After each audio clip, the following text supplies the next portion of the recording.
Bonjour chers abonnés de la plateforme e-Répétiteur. Apprenons qui compter sur notre collaboration. Nous vous présentons aujourd'hui un cours portant sur le dernier mouvement littéraire du XXe siècle, à savoir le surréalisme, qui consiste à replacer le mouvement dans son contexte historique et sociopolitique du XXe siècle.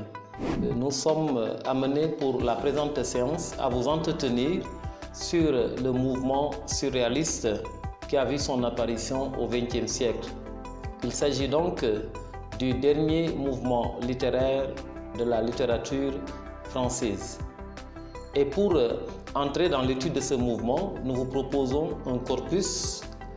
Il s'agit de quelques vers extraits donc du recueil L'amour et la poésie de Paul Éluard et du recueil Elsa de Louis Aragon. Je m'en vais donc partager avec vous ces extraits. La terre est bleue comme une orange, un vers de Éluard. Ma folle, ma belle et ma douce qui avait la beauté du feu. Deux vers que nous retrouvons dans le recueil Elsa de Louis Aragon. Alors, nous allons voir en quoi ces vers qui nous sont proposés peuvent nous donner une idée, nous imprégner un peu de ce qu'est l'idéologie surréaliste.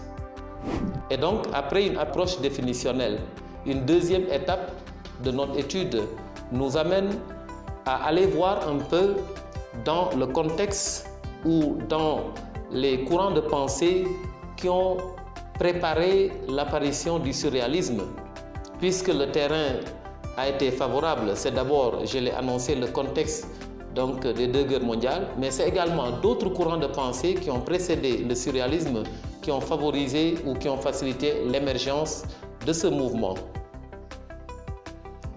Et donc, dans cette deuxième étape, ce que nous retiendrons comme influence ou source du surréalisme, c'est quelques courants de pensée en plus du contexte du XXe siècle. Et à retenir comme première source du surréalisme ou comme premier courant de pensée qui a influencé donc la naissance ou l'apparition du surréalisme, le symbolisme qui est un courant du XIXe siècle. On peut se rappeler des auteurs comme Charles Baudelaire, comme Arthur Rimbaud, comme Paul Verlaine, comme étant les tenants et les animateurs du mouvement symboliste. Et donc, il s'agit de voir en quoi le mouvement symboliste a facilité l'apparition du surréalisme. Donc, la troisième partie de notre étude sur le surréalisme porte sur les caractéristiques essentielles de ce mouvement.